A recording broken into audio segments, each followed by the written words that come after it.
Hello, everybody. My name is Arila, and I am architecture leader for GE Renewables Digital. I've been with GE Renewables Digital for about a year. I started April last year.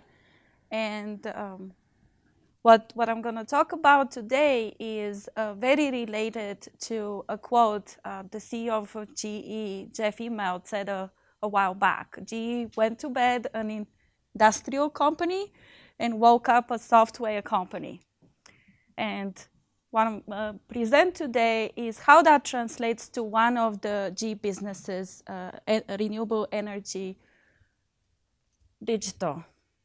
So it's not that renewables energy has been providing wind turbines, hydro turbines, solar plants for a while.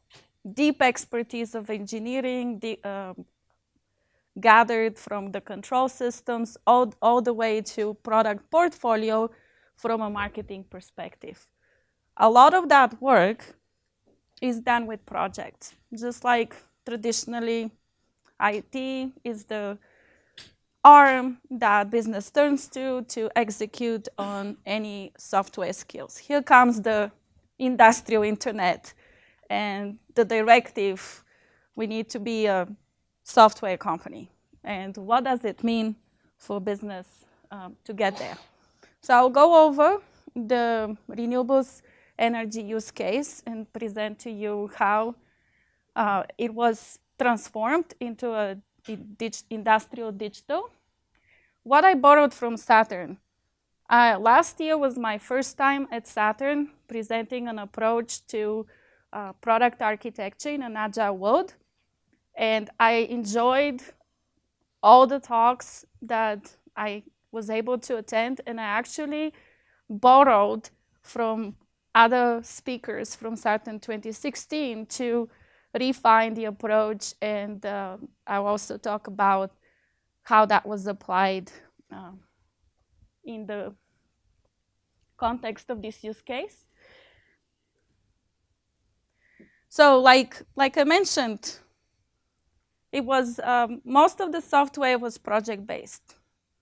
I looked at renewables energy, and there was no such thing as a software engineering department, software engineers, developers.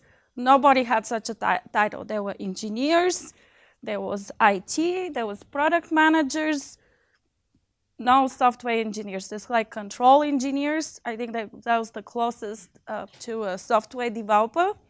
However, no processes around software development.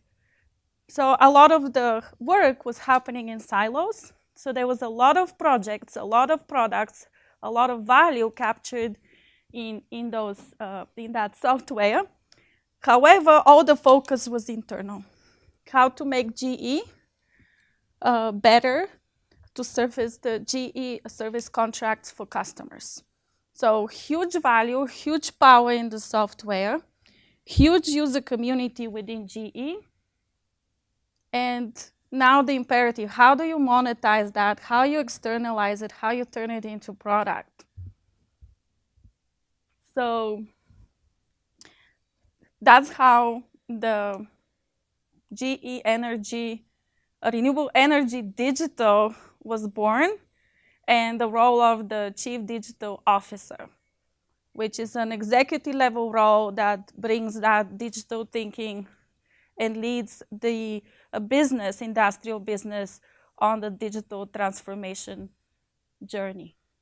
And just taking a look at the portfolio, so the CDO of GE Renewable Energy, my assignment was to come up with the architecture strategy for the asset performance management for the digital wind farm. And the CDO said, Arila, I'm going to hold you accountable for the execution of that architecture. It's like, oh no, I'm not just gonna draw the nice pictures or the diagrams, but also I'm accountable that it's actually happening all the way to execution. So I did a lot of research, like take a look at the portfolio and identified some patterns or anti-patterns around user management, UI paradigms and frameworks, and missing cross-cutting concerns. Not that there wasn't security, it just was like done 50 different ways.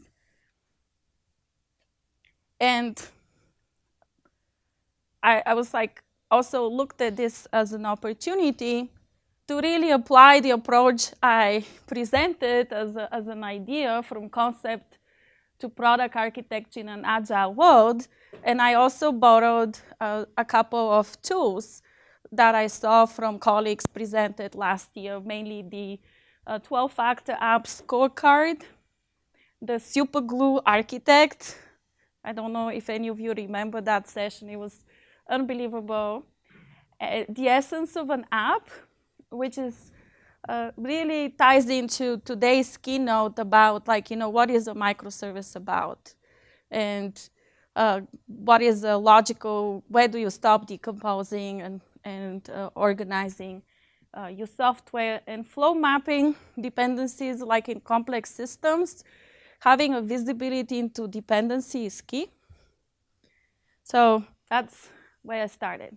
And just to give you kind of like a brief overview what the concept to product architecture in an agile world framework is about, is really a way to connect the product and market goal to the agile world of day-to-day agile world of the developer, and somehow not lose a connection with why we're building the product, have a clear understanding of what we are building, and kind of like a strategy of how to execute, so we're building products and not projects. So there's some tools from a year ago. I was mostly working from a discovery workshop type engagements, very focused from design thinking, journey maps, product roadmaps to kind of understand where the product is. For GE Renewables, the market was well understood. The market was established. The customer base is there. It was more like, how do we digitalize it? How do we transform it to a product and move from projects into products and provide it as a software as a service, not just as part of the service agreements for the equipment. So we mostly focused in this area, understanding the product structure and executing the architecture, evolving the architecture in the context of this new mission of becoming a product. And I added one thing, QA automation. I wanted to highlight that is actually a great way of capturing metrics, driving metrics to assure the delivery of product continues smoothly. So how was it applied? So first, I'll talk about the context, which is like we're focused on two initiatives, two solutions, the digital wind farm and the digital hydro plant. Distillation, and those also domain-driven patterns, if people recognize the names. I like to apply micro patterns to macro patterns and vice versa. Distillation, so to tackle the digital wind and digital hydro, we really needed, in the renewables energy case, an organization and a sponsorship. Like I said, we started with the CDO and a champion. Champion is the chief technology officer, is my boss. I work with Dave every day and with his team, which is very similar in structure to what Sebastian mentioned yesterday in his description. Like the architect, I have direct report to the CTO, and there's a team of engineering managers, UX, QA, continuous DevOps associated with that organization. And then, so how do you translate that mission from a high level, okay, this is the architecture strategy, through this new organization that is being built to align with that mission for business, and create a ubiquitous language that the vision about digital wind farm translates all the way to each team and becomes as part of the Agile process. So I'm going to talk about actually allies at this level and also champions, because to drive architecture, you need that first ally or first champion on a team that says, yes, it can be done. And then how do we make sure that this continues through large-scale structure? We leverage unified user experience and automation from QA to CI/CD. And just to show you like kind of like domain, like set the domain knowledge, this is the public website for Renewables Energy. Oh, sorry. And you can see the solutions here, and we are leveraging as a platform Predix, and we also play into horizontal solutions, asset performance management and operations optimization. And this is the rich portfolio of applications I mentioned, and you can see they even look like little microservices. They were not microservices. They were projects. Some of them were running on Amazon. Some were running on controllers. It's just a lot of legacy fun to transform to the new world. And we had our key customer, Exo1. We have more, but that's like an enterprise customer that has signed up to use our entire digital wind farm portfolio and our hydro digital plant and solar, of course, as it comes along. So another key pattern that I presented last year was the business model canvas. It's a way of capturing on one page. Figuratively speaking, there is also a tool to capture that in web form, like the product, the goals of the product, and the market around it. So it's a grid. In this grid, I have filled up kind of looking at to the software organization as the product and what it enables the digital, how it enables the business in its existing market.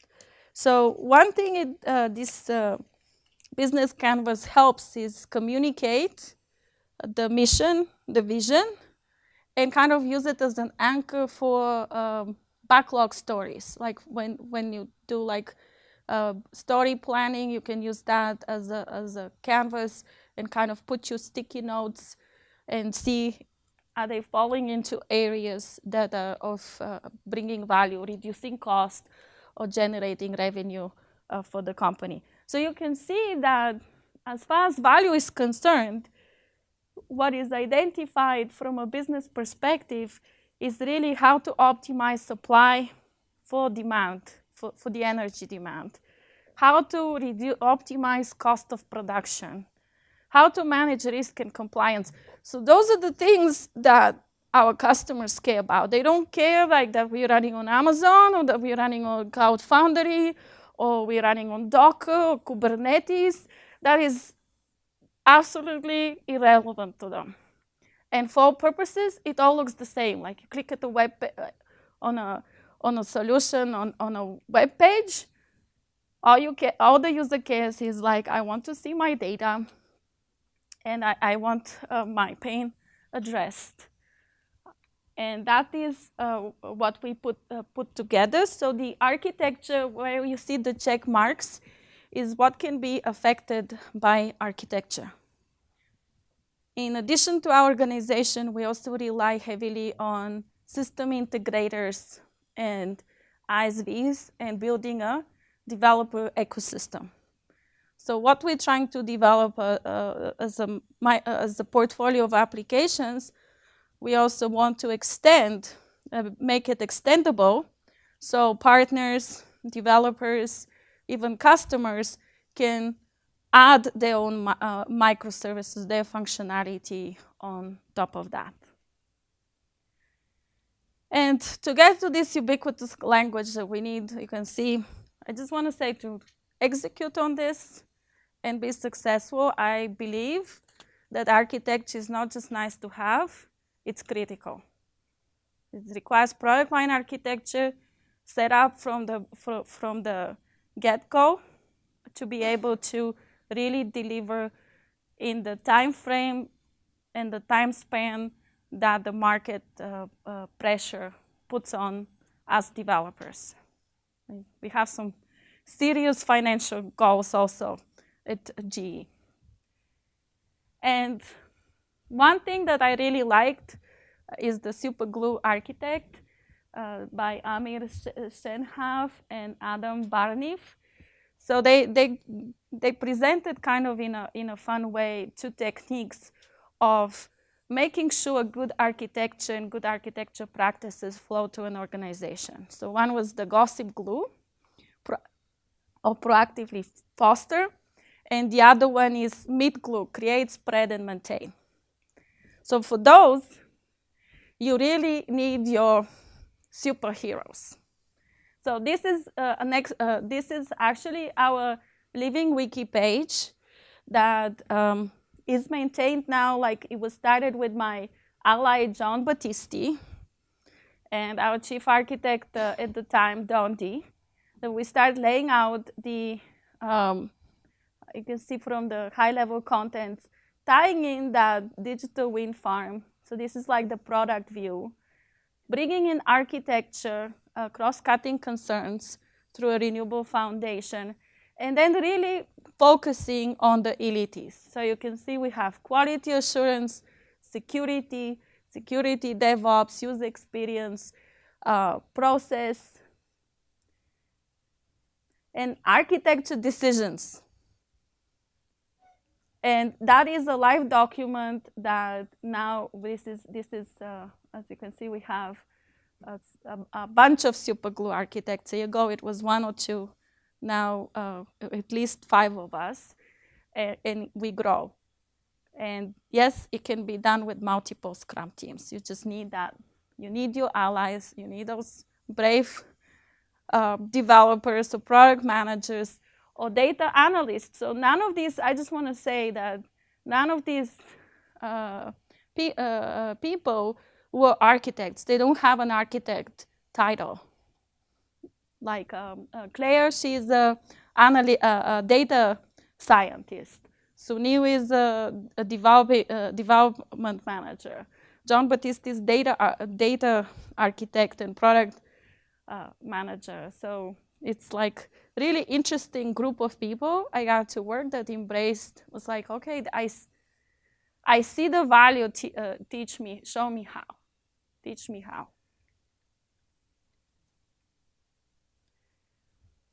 So then another thing that we did to make sure architecture flows through the organization is the meat glue. Create, spread, and maintain. So now that we had some allies and some champions and tried and start getting some diagrams, some architecture, and people reading the wikis, extending the wikis, and actually applying the method that I mentioned. So how do we make sure this continuously happens? So how do you validate your architecture that is happening through the organization? So what we did is we aligned with QA, UX, and the CI/CD. So Gagan, Pinky, and Sham is the way we translate architectural concerns into a definition of done and acceptance criteria, translate into details of the CI/CD pipeline, and through UX, we make sure everybody application, when brought together, creates a seamless experience for the customer. So some practices we also added around spread and maintain. We have a Scrum of Scrums, which is tactical on resolving issues between teams. So we have everybody from product owners to architects to the DevOps involved into that call. It's half an hour. So it's really agile, like half an hour across 10 teams. And we have a weekly architecture reviews. So we introduced the process of an architecture review, which is based on a set of checklists. I'll get to that later. That a team takes a self-assessment and then presents their view of architecture to the broader community. So it's kind of learn from each other and also creates a forum of like what needs to be promoted as a common service as it emerges within individual Scrum teams.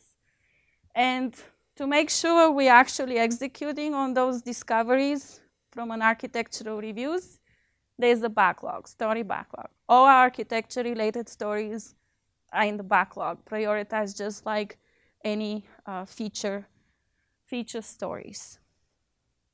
So that's how an approach was turned into a practice.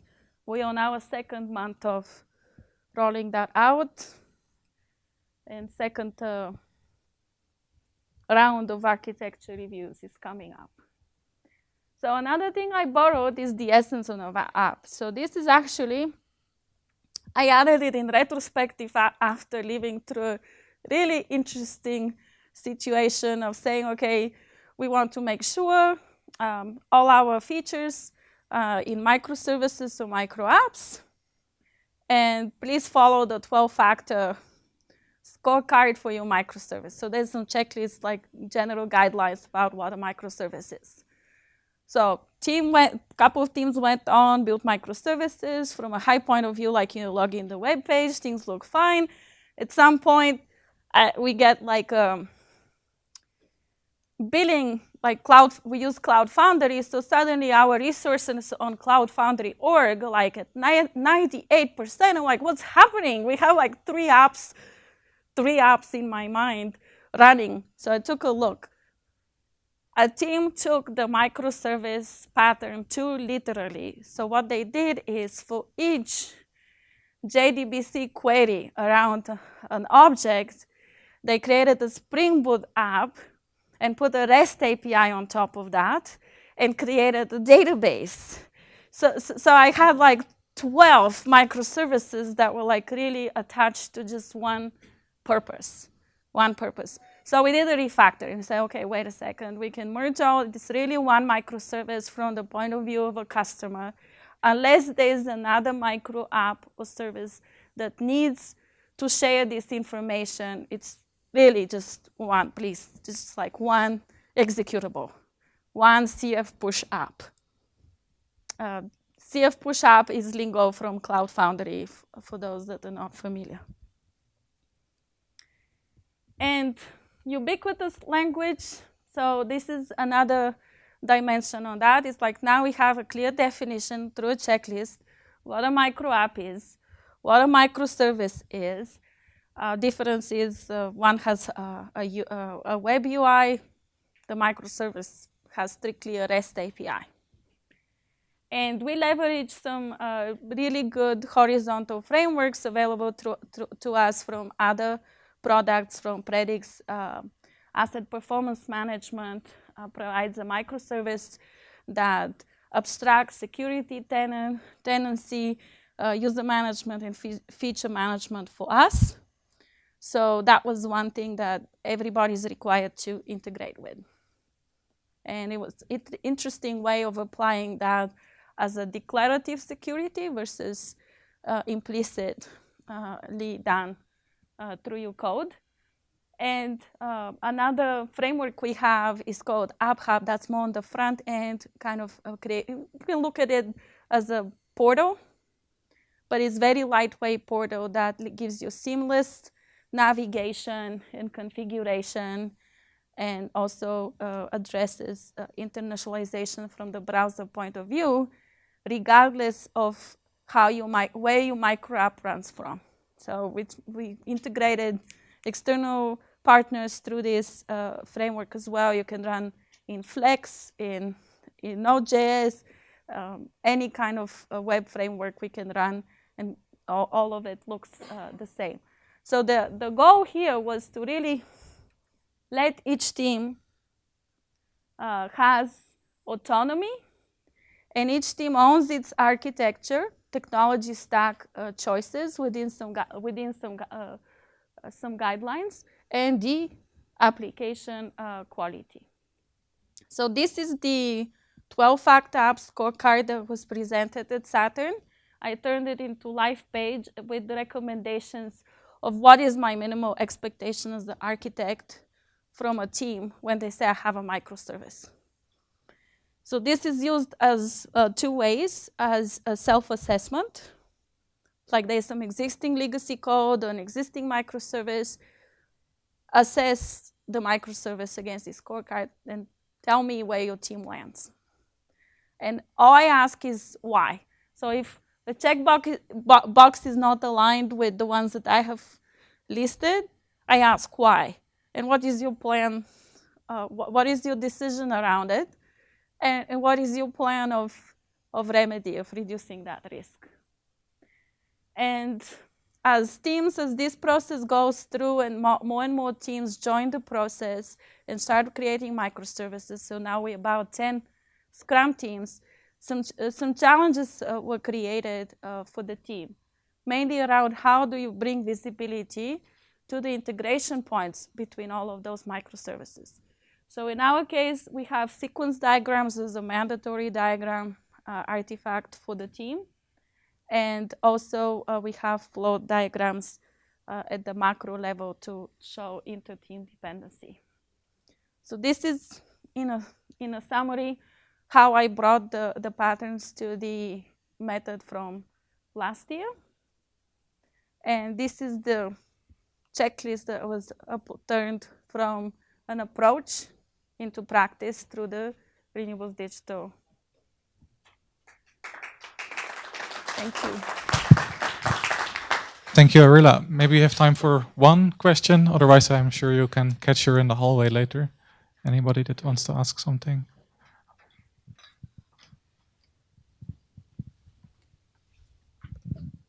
Hi, you said you have weekly architectural reviews. I'm wondering what volume of stuff you have to deal with each week. It's surprising to me that you would need to have them that frequently. Okay, so the weekly reviews was more like a forum for the teams to learn about architecture from each other and architectural concerns. So it's like a technical forum. So I also did like a one-on-one with architecture reviews with each team through a self-assessment that usually takes first time about a couple of hours. The team takes the feedback and then presents like the key diagrams like sequence diagram, context diagram, and now threat modeling diagram to the rest of the team. And that opens what we found out, it opens dialogue about, well, wait a minute, I also need a weather service, or I also need a time zone converter, or something like that. So then it creates a way to people to share. And through the Scrum of Scrums, as different teams get into integration points, for example, with the asset performance management application, how do we integrate with this framework?